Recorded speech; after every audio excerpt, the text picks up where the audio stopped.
দেখতে না দেখতে তো একসঙ্গে 6টি ব্লক অফিসে কর্মী নিয়োগের একটি নতুন চাকরির বিজ্ঞপ্তি প্রকাশিত হয়েছে। মানে 6টি বিডিও অফিসের আন্ডারে যতগুলি গ্রাম পঞ্চায়েত রয়েছে প্রত্যেকটি গ্রাম পঞ্চায়েত থেকে এখানে ছেলে মেয়ে উভয় প্রার্থীরা কিন্তু আবেদন করতে পারবেন। এখানে 6টি গ্রাম পঞ্চায়েতের আন্ডারে প্রচুর গ্রাম পঞ্চায়েত রয়েছে। এই সকল গ্রাম পঞ্চায়েতের আন্ডারে যতগুলি ছেলে এবং মেয়েরা রয়েছেন সকলে কিন্তু এই আবেদনটি করতে পারবেন। খুবই গুরুত্বপূর্ণ একটি চাকরির বিজ্ঞপ্তি এই মুহূর্তে বিডিও অফিসের পক্ষ থেকে চাকরির বিজ্ঞপ্তি প্রকাশিত হয়েছে। তো এই যে বিডিও অফিসে চাকরির বিজ্ঞপ্তি প্রকাশিত হয়েছে এখানে কিন্তু পুরোপুরি ইন্টারভিউর ভিত্তিতে পুরো প্রসেসটিকে কমপ্লিট করতে চলেছে। কোনোরূপ এখানে কিন্তু রিটেন টেস্ট আপনাদের থাকছে না। তো সঠিকভাবে ইন্টারভিউটা দিতে পারলে এই যে কাজটি কিন্তু আপনারা পেয়ে যাবেন। আমি আপনাদের দেখিয়ে দিচ্ছি কোন অফিসিয়ালি সাইটের মাধ্যমে কী করে আপনারা নোটিশগুলি ডাউনলোড করবেন, কোন কোন ব্লকে এই চাকরি বিজ্ঞপ্তি প্রকাশিত হয়েছে, এডুকেশনাল কোয়ালিফিকেশান মানে শিক্ষাগত যোগ্যতা কী প্রয়োজন, এই সকল সমস্ত রকম এক এক করে ভিডিওটি দেখবার পর অবশ্যই যদি আপনারা এই চ্যানেলে নতুন হয়ে থাকেন অবশ্যই এই কেবি বাংলা চ্যানেলটিকে সাবস্ক্রাইব করে আমার সঙ্গে থাকবেন এমনই নিত্য নতুন ভিডিও সবার আগে দেখবার জন্য। তো হ্যালো বন্ধুরা, আপনারা দেখছেন আপনাদের প্রিয় চ্যানেল কেবি বাংলার পক্ষ থেকে আপনাদের সকলকে স্বাগত। তো চলো এই মুহূর্তে সেই রিক্রুটমেন্টের নোটিশটি আমি আপনাদের কী করে ডাউনলোড করবেন সেই প্রসেসটি সহ নোটিশগুলো এক এক করে দেখিয়ে দিই। তো এটা আমরা 1 নম্বর নোটিশটির মধ্যে এসেছি। এরপরে 2 নম্বর নোটিশটিও রয়েছে। লাস্ট ডেট ফার্স্ট ডেট কী রয়েছে সেটাও দেখিয়ে দেবো। এখানে ব্লকের নাম দেখতে পাচ্ছেন, আপনারা দেখে রাখুন। এই যে ব্লক রয়েছে, প্রথমে ব্লকটি রয়েছে শমশেরগঞ্জ। এই শমশেরগঞ্জের আন্ডারে যতগুলি গ্রাম পঞ্চায়েত রয়েছে প্রত্যেকটি গ্রাম পঞ্চায়েতের ছেলেমেয়েরা কিন্তু এখানে আবেদন করতে পারবেন। এরপরে সুরি 2 ব্লক অফিস রয়েছে। সুরি ব্লকের আন্ডারে যতগুলি গ্রাম পঞ্চায়েত রয়েছে প্রত্যেকটি গ্রাম পঞ্চায়েত থেকে ছেলে মেয়ে সকলে কিন্তু আবেদনটি করতে পারবেন। এরপরে সুরি 1 রয়েছে, সুরি 2, সুরি 1 দুটো কিন্তু ব্লকের নাম অলরেডি এখানে দেওয়া রয়েছে। নিচের দিকে চলে আসুন, এখানে আপনারা রঘুনাথগঞ্জ 2 আন্ডারে আবেদনটি কিন্তু করতে পারবেন। রঘুনাথগঞ্জ 2 ব্লকের আন্ডারেও কিন্তু এখানে প্রচুর শূন্যপদ আপনারা দেখতে পারবেন। তবে আমি আপনাদের আগে থেকেই বলে দিচ্ছি, বাইরে জেলা বা বাইরে গ্রাম পঞ্চায়েত থেকে কিন্তু কেউ আবেদন করতে পারবেন না। সেক্ষেত্রে আপনারা কি করবেন, আপনাদের জেলার নাম ভিডিওটির নিচে কমেন্ট সেকশনে কমেন্ট করবেন। আপনার জেলায় যে কোনো রকম চাকরির বিজ্ঞপ্তি প্রকাশিত হোক না কেন আমি কিন্তু আপনাদের এক এক করে ভিডিওর মাধ্যমে দেখিয়ে দেবো। এখানে আপনারা দেখতে পাচ্ছেন রিমিউনেশন, এই কাজটির জন্য আপনাদের যে বেতন সেটা কিন্তু গভর্নমেন্ট রুলস অনুযায়ী দেওয়া হবে, সেটা এখানে বলাই রয়েছে। মানে আপনাদের বেতন সম্পর্কে যে ধারণা সেটা আমি আপনাদের অবশ্যই দেবো। সেক্ষেত্রে আপনাদের যে ইন্টারভিউটি নেওয়া হবে আপনাদের এই মাসেরই 21 তারিখ, দেখতেই পাচ্ছেন 21/4/2025 তারিখে আপনাদের কিন্তু ইন্টারভিউ রয়েছে। সেক্ষেত্রে এই ইন্টারভিউ দিতে গেলে আপনাদের কিন্তু অ্যাপ্লিকেশন ফর্মটি আগে থেকে রেডি করতে হবে।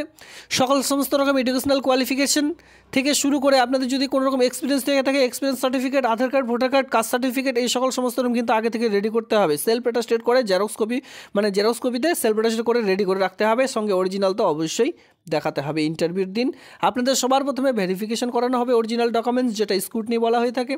সেটা হয়ে গেলে বা সেটাতে যদি কোনো রকম বাধা আপনাদের না আসে সেক্ষেত্রে আপনারা কিন্তু পরবর্তীতে ইন্টারভিউ দিতে পারবেন। এবার ধরুন আপনি মাধ্যমিকের অ্যাডমিট নিয়ে যেতে ভুলে গেছেন, তো সেক্ষেত্রে তার ইন্টারভিউ আপনার কোনো মতেই দেওয়া সেখানে সম্ভব নয়, বা তারা কিন্তু আপনার ফর্মটির সঙ্গে সঙ্গে তা রিজেক্ট করে দেবে।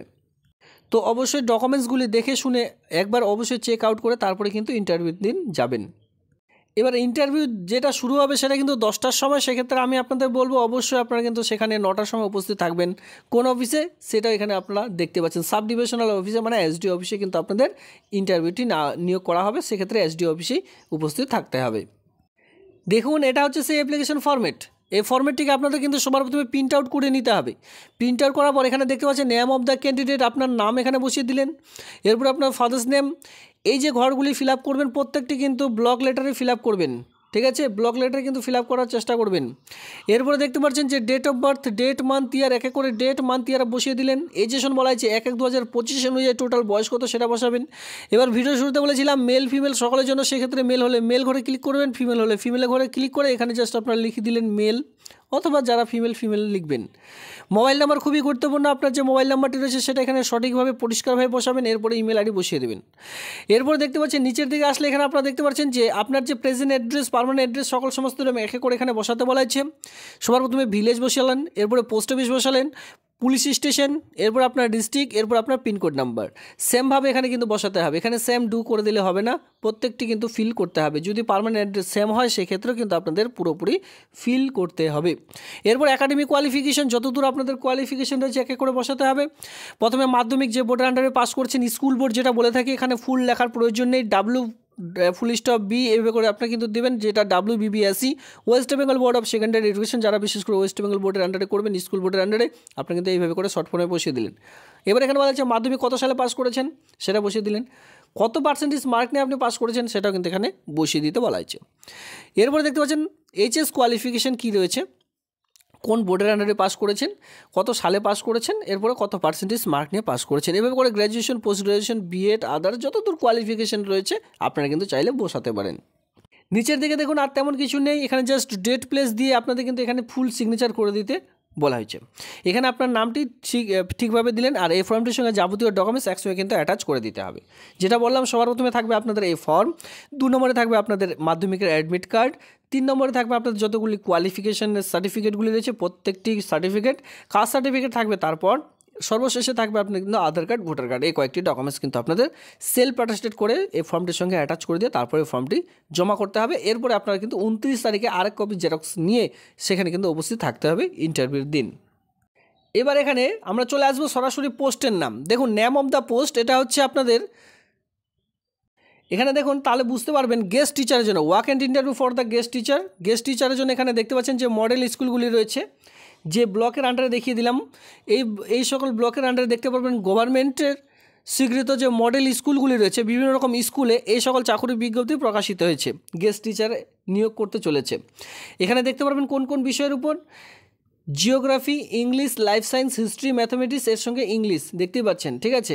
এই সকল বিষয়ের উপর আপনারা কিন্তু এই যে এই কাজগুলি পাবেন। তো এখানে মনে হবে যে ইংলিশ দুবার কেন, দেখুন এখানে এই যে রঘুনাথগঞ্জ 2 ব্লকের আন্ডারে শুধুমাত্র ইংলিশ সাবজেক্ট বিষয়ক এখানে গেস্ট টিচার লাগবে, সুরিতে কিন্তু ম্যাথামেটিক্স গেস্ট টিচার লাগবে, সুরি 2তে কিন্তু দেখুন ইংলিশও লাগবে, লাইফ সায়েন্স লাগবে, হিস্ট্রি লাগবে। আর যেটা দেখতে পাচ্ছেন সবার প্রথমে শামশেরগঞ্জ, সেখানে কিন্তু শুধুমাত্র জিওগ্রাফি টিচার্স লাগবে, যেটা গেস্ট টিচার। এবার আপনারা যদি কেউ বিশেষ করে গেস্ট টিচারের জন্য আবেদন করতে চান, আবেদন করে দিতে পারেন। তো সেক্ষেত্রে আপনাদের এই সকল বিষয়ের উপর আপনাদের BA পাস, সঙ্গে আপনাদের কিন্তু এই সকল বিষয়ের উপর BEd অবশ্যই প্রয়োজন পড়বে, তারপরে কিন্তু এই আবেদনটি করতে পারবেন। পরবর্তী ব্লক অন স্ক্রিনে দেখতে পাচ্ছেন, ব্লকের নাম অলরেডি দেওয়া রয়েছে, খারগ্রাম দেখতে পাচ্ছেন, এই খারগ্রাম ব্লকে বিশেষ করে নিয়োগ করতে চলেছে। সঙ্গে দেখতে পারবেন এখানেও আরেকটি ব্লকের নাম অলরেডি দেওয়া রয়েছে, ভারাপুর 1। এই দুটি, এটা হচ্ছে 2 নম্বর নোটিশ, আগে বলে দিচ্ছি এটা হচ্ছে 2 নম্বর নোটিশ। 1 নম্বর নোটিশের মধ্যে আমি ব্লকের নাম দেখিয়ে দিলাম, আর এই 2 নম্বর নোটিশের মধ্যে 2টি ব্লকের নাম রয়েছে। এখান থেকে প্রচুর গ্রাম পঞ্চায়েতের ছেলেমেয়েরা কিন্তু আবেদন করতে পারবেন, যাদের ব্লকের নাম এখানে অলরেডি মিলে যাচ্ছে সকলে কিন্তু আবেদন করতে পারবেন। তাছাড়াও বাইরের গ্রাম পঞ্চায়েত থেকে যদি রয়েছেন, এই সকল ব্লকের আন্ডারে বসবাস করছেন না, সেক্ষেত্রেও কিন্তু আবেদন করা যাবে। শুধুমাত্র এই ডিস্ট্রিক্টের স্থানীয় বাসিন্দা হতে হবে, ঠিক আছে। যে জেলায় প্রকাশিত হয়েছে সেই জেলায় যদি বসবাস করে থাকেন তাহলে কিন্তু আবেদনটি করতে পারবেন। এবার এখানে যেই সকল পোস্ট রয়েছে, দেখুন এই খারগ্রাম যে পোস্ট রয়েছে, এই খারগ্রামের পোস্টের জন্য আপনাদের সাবজেক্ট রয়েছে ইংলিশ এবং কি ম্যাথামেটিক্স। আর যেখানে আপনারা দেখতে পাচ্ছেন পরবর্তী যে ব্লক রয়েছে, সেখানে কিন্তু ইংলিশ এবং হিস্ট্রি, এই দুটো পোস্টে চাকরি বিজ্ঞপ্তি কিন্তু ইতিমধ্যে প্রকাশিত হয়েছে। আবেদন প্রক্রিয়া সেই সেমই রয়েছে।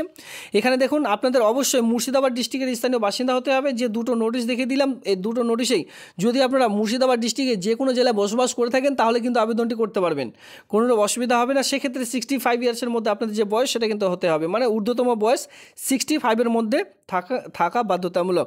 আর এখানে ডেট অফ ইন্টারভিউ যেটা হবে সেটা কিন্তু 28 এই মাসের 28 তারিখে, 28/4/2025 তারিখে আপনাদের ইন্টারভিউ, ঠিক 10টার সময় সাব ডিভিশনাল অফিসার SDO অফিসে কিন্তু আপনাদের এই যে ইন্টারভিউ সেটা কিন্তু সম্পূর্ণ করা হবে। যেটা কিন্তু দেখতে পাচ্ছেন sub divisional officer candy Murshidabad, এই যে SDO অফিসটি রয়েছে, এই SDO অফিসে আপনাদের ইন্টারভিউ সম্পূর্ণ করা হবে। এবার ফর্মটির সঙ্গে আপনাদের কোন কোন ডকুমেন্টসগুলি লাগবে সঙ্গে রাখতে হবে, এখানে কিন্তু প্রত্যেকটি ডকুমেন্টসের কথা উল্লেখ করা আছে। ডোমিসাইল সার্টিফিকেটও কিন্তু লাগবে, ঠিক আছে। এখানে মাথায় রাখবেন ডোমিসাইল সার্টিফিকেটও লাগবে, সেটা গ্রাম পঞ্চায়েত প্রধান, BDO অথবা SDOর আপনারা কিন্তু আনতে পারেন। আপনারা আপনাদের সুবিধা মতো যে কোনো একটি ডোমিসাইল সার্টিফিকেট কিন্তু অবশ্যই দেখাতে হবে। সঙ্গে বায়োডাটা কিন্তু এখানে আনতে বলা আছে, একাডেমিক কোয়ালিফিকেশন অনুযায়ী একটু সুন্দর করে বায়োডাটা তৈরি করবেন। মানে কী কী ডকুমেন্টস লাগবে এখানে কিন্তু অলরেডি বলে দেওয়া আছে, অবশ্যই আপনারা একটু চেক আউট করে নেবেন। সঙ্গে কী বলা আছে দেখুন, এখানে কারা কারা এলিজিবিলিটি, রিটায়ার্ড, বিশেষ করে যারা রিটায়ার প্রাপ্ত রয়েছেন, ঠিক আছে। ফ্রেশার ক্যান্ডিডেটের জন্য এখানে কিন্তু কোনোরূপ বিজ্ঞপ্তি প্রকাশিত হয়নি। এখন কন্টিনিউ বিশেষ করে রিটায়ার পার্সনদের জন্য চাকরি বিজ্ঞপ্তি প্রকাশিত হয়েছে। ফ্রেশার ক্যান্ডিডেটের জন্য এখানে আমি চাকরি কিন্তু ইতিমধ্যে আর খুঁজে পাচ্ছি না, বা ইতিমধ্যে কিন্তু চাকরি বিজ্ঞপ্তি প্রকাশিত হচ্ছে না। রাজ্যে যেভাবে চাকরি বিজ্ঞপ্তি প্রকাশিত হচ্ছে আমি জাস্ট আপনাদের জানিয়ে দিচ্ছি। দেখুন এখানে retire, honours, graduate, post graduate subject teacher যদি কেউ হয়ে থাকেন, ঠিক আছে, এর আগে চাকরি করতেন হাই স্কুল যে কোনো স্কুলে চাকরি করতেন, এখন রিটায়ার প্রাপ্ত হয়ে বাড়িতে বসে রয়েছেন, বয়স হচ্ছে 65 ইয়ার্সের মধ্যে, ঠিক আছে, সেক্ষেত্রে আবেদন করা যাবে। দেখুন এখানে বলা হচ্ছে সেকেন্ডারি হায়ার সেকেন্ডারি যদি স্কুলে এর আগে চাকরি করতেন তাহলে কিন্তু আবেদনটি করতে পারবেন। সঙ্গে অবশ্যই বিএড কিন্তু লাগবে, তারপরে এই আবেদনগুলি করতে পারবেন। যে সকল বিষয় নিয়ে, ধরুন আপনারা ইংলিশ নিয়ে আবেদন করবেন, ইংলিশ নিয়ে অবশ্যই আপনাদের কিন্তু বিএড লাগবে, সঙ্গে অবশ্যই রিটায়ার পারসন হতে হবে, তারপরে আবেদনটি করা যাবে। এই হচ্ছে দুটো নোটিশ। ভিডিওটি ভালো লাগলে অবশ্যই লাইক করবেন, এমন নিত্য নতুন ভিডিও সবার আগে দেখবার জন্য চ্যানেলটিকে সাবস্ক্রাইব করতে অবশ্যই সঙ্গে থাকবেন। ধন্যবাদ।